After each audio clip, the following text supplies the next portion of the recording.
Oi, pessoal, tudo bem? Então, dando sequência ao nosso bloco de estudos sobre os tempos verbais.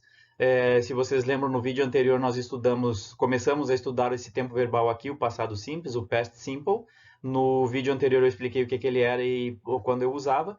Então, esse vídeo agora nós vamos falar da forma. O que é a forma? É a gramática, são as regras que são aplicadas a esse tempo verbal quando eu formulo as minhas sentenças, tá bem? Então, vamos lá. Então, para começar, para usar corretamente o passado simples, eu preciso entender que a estrutura sempre vem em três diferentes formas. Não só o passado simples, todos os tempos verbais, né? Se vocês lembrarem no bloco de estudos anterior sobre o presente simples, também tinham essas três situações. Quais são elas? É a situação afirmativa, né? O que é uma situação afirmativa? Eu vou considerar o verbo ou a ação e eu vou afirmar aquele verbo, aquela ação. Por exemplo, eu trabalhei no sábado passado, eu estou afirmando isso. Eu vou considerar uma situação negativa, né? Eu posso dizer eu não trabalhei, eu vou negar a ação, o verbo em questão, eu não trabalhei no sábado passado.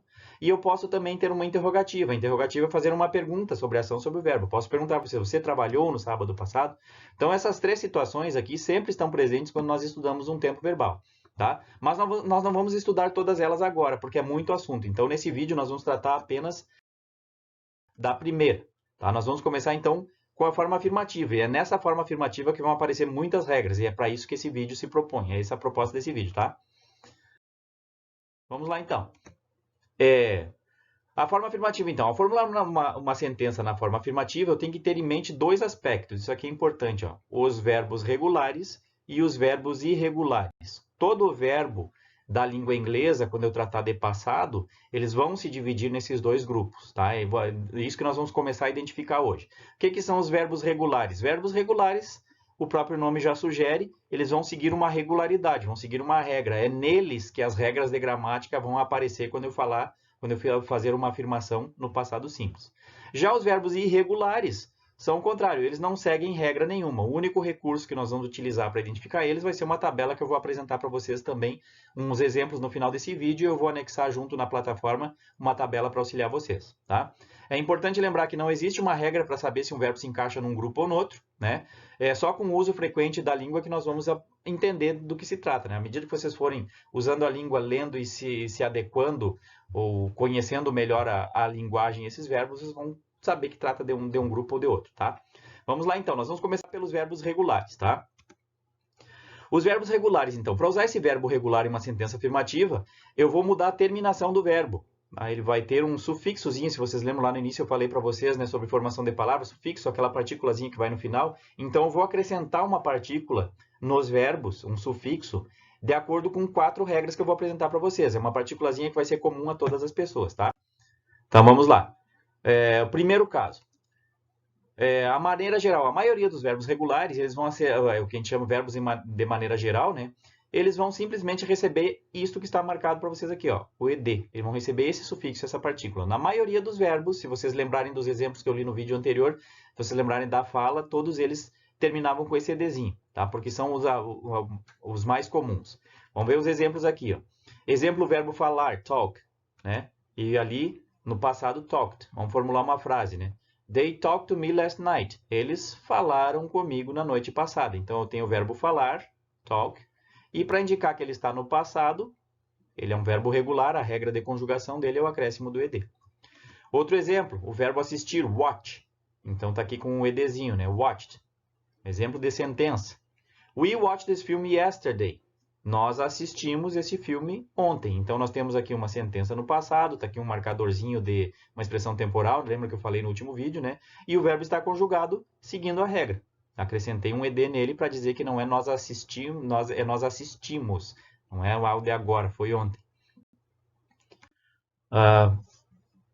Segunda regra. Eu achei que eu tinha mais um exemplo, mas não. São aqueles dois ali, mas guardem isso. Aquela ali é a regra geral. O ed vai ser bem comum. E as próximas também vai tratar do ed, só com algumas pequenas diferenças, né? Então, se o verbo já terminar com e, eu não tenho como acrescentar um ed nele, senão vai aparecer 2 e's ali. Então, se ele já tiver uma terminação específica na sua grafia com um e, basta eu completar esse e com o d, que ele vai ficar com um edzinho também, como se fosse regra geral. Vamos ver os exemplos ali. Por exemplo, o verbo amar, o verbo love. Ele já termina na sua escrita com o e. Então, para não acrescentar mais um e e o ed, eu só vai o d acrescentado nele. Exemplo de frase. She loved her boyfriend so much. Então, ela amava tanto o seu namorado, né? Um fato passado, acontecido, não está mais acontecendo. Então, está ali o verbo amar termina apenas com o D. Outro exemplo de verbo terminado com E. Arrive, chegar, já termina com E, acrescentei apenas um Dzinho ali. Exemplo de sentença, the train arrived on time, ou seja, o trem chegou no horário. Estou falando do fato, o trem já está ali parado, é um fato acontecido, não tem mais, então o trem chegou. Terminando com E, acrescento o D ali. Mais um exemplinho, like, esse verbo é bem comum, aparece, acho que vocês até já devem conhecer aí, mesmo quem não tem tanta prática na língua inglesa já deve ter ouvido falar do verbo gostar. Like, então para dizer que gostou no passado, acrescento um Dzinho. Exemplo, Albert liked to travel by car. O Albert gostava de viajar de carro. Coisa que ele fazia no passado, hoje não faz mais, então não tem uma relação com o presente, lembre-se disso, tá? Tá bem? Vamos para o próximo caso então. O terceiro, né? Verbos terminados com Y. Então, esse aqui é um que tem que prestar bastante atenção, porque ele vai se dividir em dois, né? Tem duas maneiras ali. Eu tenho que analisar, então, ele termina com Y, eu tenho que ver o que vem antes desse Y. Se o verbo vier precedido de uma consoante, o que é uma consoante? Nós temos as vogais, A, E, I, O, U. As outras letras todas que não são vogais são as consoantes, B, C, D, etc. Então, se o verbo antes desse Y no final, ele tiver uma consoante, eu vou ter que tirar o Y fora na grafia e acrescentar o I no lugar e mais o ED. Vamos ver um exemplinho aí. Ó. Eu vou acrescentar I e ED nesse verbo sem o Y. Exemplos. O verbo study, estudar. Tá? Para eu falar no passado, eu estudei, tu estudaste, nós estudamos, vai aparecer aqui um I e D. Tá bem? Exemplo de frase, né? Uma sentença. My parents studied in that school. Os meus... não, meus... Tá errado aqui, desculpa. Não era para ter esse aqui, é my parents. A grafia aqui, na hora de digitar, eu acho que o corretor me traiu aqui. Mas enfim, my parents studied in that school. Ou seja, os meus pais estudaram naquela escola. Passado deles. Outro exemplo de verbo terminado com Y precedido de uma consoante. Ali tem o Y e o R antes, né? Worry, preocupar-se. E aqui nós temos a grafia word. Exemplo.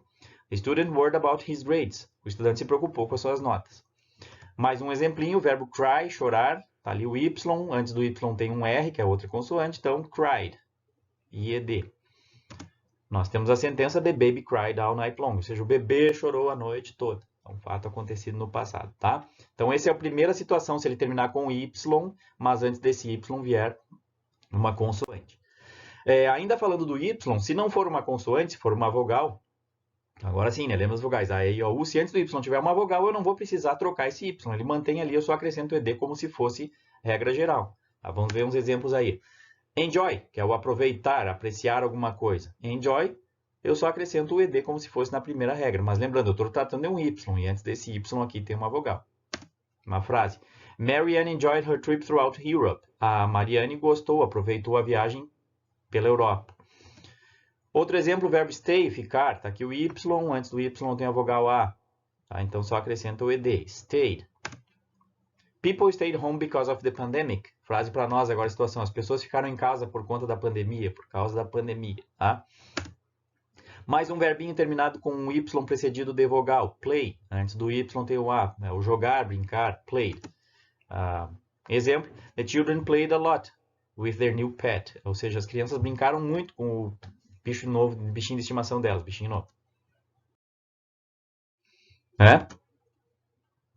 Então, esses casos que eu apresentei para vocês até agora são os verbos regulares. Aqueles casinhos ali, na hora que você pensa assim, um verbo é regular, ele segue a regra. Qual é a regra? A regra geral é acrescentar um ED ou alguma coisa parecida. Se vocês não quiserem, não precisa decorar aquelas 4 regras ali, tá? É só vocês entenderem assim que se aparecer um EDzinho, significa que o verbo está no passado. Porém, agora, os verbos irregulares eles são um pouco mais complicados.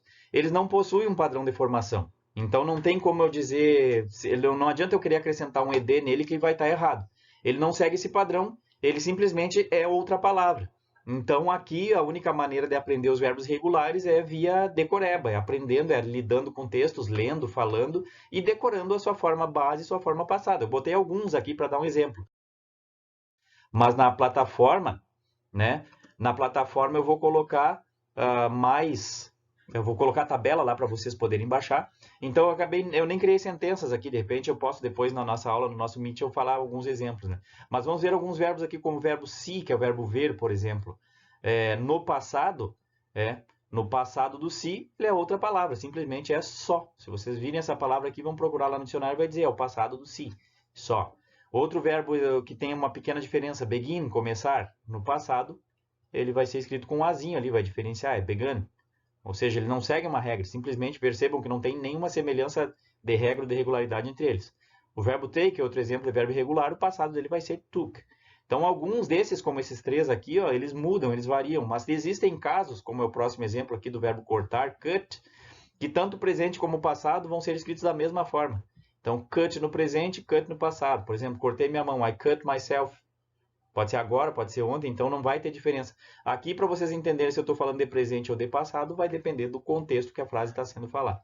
Tá, gente? Mas não se preocupem aqui que nós vamos trabalhar muito com a tabela de verbos. Eu já coloquei na plataforma.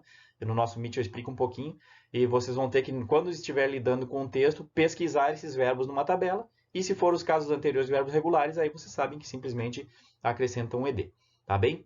Eu acho que esse é o último slide. Tá? Eu vou parar, o vídeo termina aqui. Então, vocês têm mais materiais lá na plataforma, aí na plataforma, né? O vídeo vai estar colocado junto, não é apenas esse vídeo, mas tem também outros materiais de estudo, tem links, tem sugestões.